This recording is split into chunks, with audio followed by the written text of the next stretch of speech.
Over the next few chapters, I want to start to demystify the process of songwriting. So we're going to take my song Savior and walk you through every step of the songwriting process from the beginning to its final recording on the record. And we're going to talk about the tempo, we're going to talk about the key, we're going to talk about counter melody, and knowing when it's done, knowing when to step away.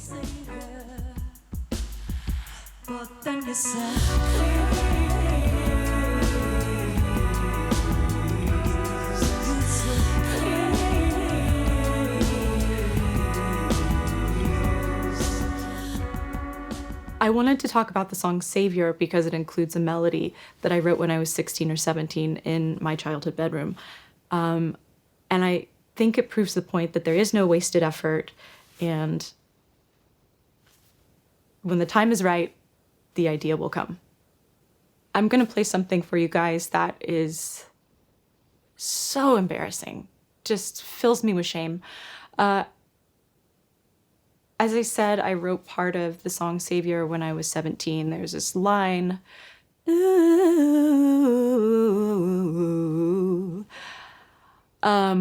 I found the audio. My friend found a tape that I had given him, and I'd given him a tape that said, my first single. So I have it. Oh, God. Okay, well, I can play you approximately 3 seconds of this. Here we go. Okay, see? I got it. Okay, just a bit.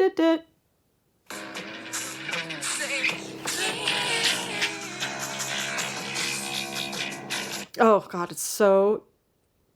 What was my problem? There's 4 more minutes of this damn song. I have not been able to get through it because I'm just overcome by like, oh. Which, again, shame is a good thing to face. And I'm demonstrating that for you right now.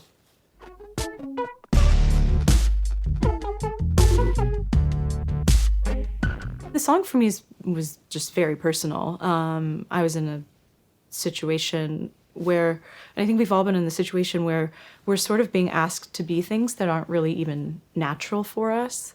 You know, you're in a relationship with someone who's kind of asking you to be all of these different things that you don't really know how to be. You don't really know how to be for them. So I took the example of some of these, archetypes. Okay, you've got dress you up like a nurse, dress you up like a teacher, dress you up like a nun, dress you up like a cop. All of these things that are very visual. You can see it. I'm not just describing how I feel. You can see the metaphors unfold. Those particular examples to me were a little bit funny and a little bit tongue-in-cheek because they're also like stripper tropes or like porn tropes, right? And that made me laugh. Even if a song is about something very serious, you can use humor, you can use levity to get your point across. You dress me up in a nurse's outfit. The first line is, you dress me up in a nurse's outfit. It rides and sticks to my thighs and my hips. One, visual language, you can see it. But also, to me, that's a funny image. Just it doesn't fit. And so you start off the gate with, in some ways, like a thesis and get people into the world from the start. I keep you on your best behavior, but I can't be your savior. Okay, it rhymes. Sometimes, not everything has to rhyme. I learned that lesson the hard way. But then it breaks into the narrator saying, but then you say, please.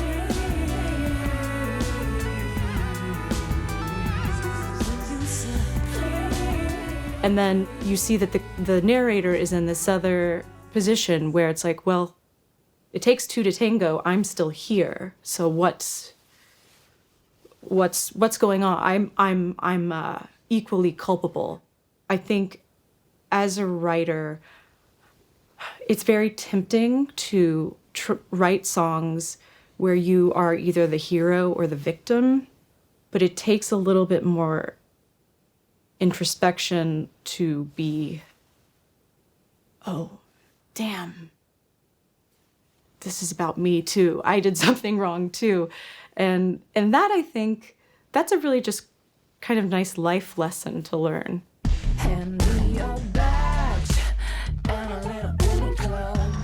I really care about words. I really, really like them.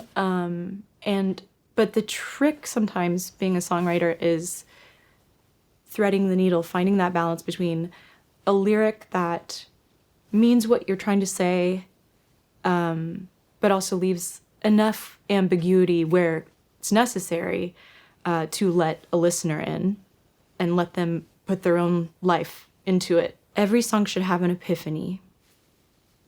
Where it starts and where it ends should be different. You realize something in the midst of the song that puts you in a different place at the end. But always think about tension and release, even lyrically. Set up a lyric almost like a punchline. You set it up, and then with the next thing, you either defy the expectation of the previous lyric, or you expound upon it in a way that makes it more meaningful. Dress me in leather, well, that's a little better. That's still not it.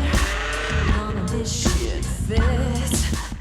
Lyrics are super, super important to me. It's a fine line of saying what you intend to say in the most colorful way possible, but also making sure that it sings well.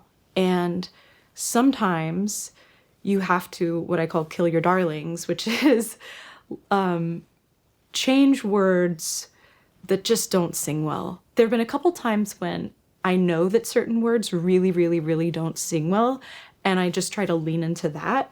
I think I managed to put the word snorted in a song, which is a coup, because at the end of the day, it does need to sound good. It needs to, for people who aren't total lyric freaks like I am, it needs to draw them in. It doesn't mean it has to be pretty or any particular, I'm not being prescriptive about what it needs to sound like, but it needs to capture people. And I feel strongly that the first lyric of a song really ought to be compelling enough for people to go, wait, what? And at the very least, really set the scene. With the song Savior, when it was very produced and put on the album, it's sort of tongue-in-cheek, it's sort of sexy, and then I also recorded it with just me and a piano player, and that version way more leans into the sadness and the desperation. So same lyric, two different takes on it, which I think that's the goal of a songwriter, is to be able to put a song in different contexts, to strip it down to its most bare.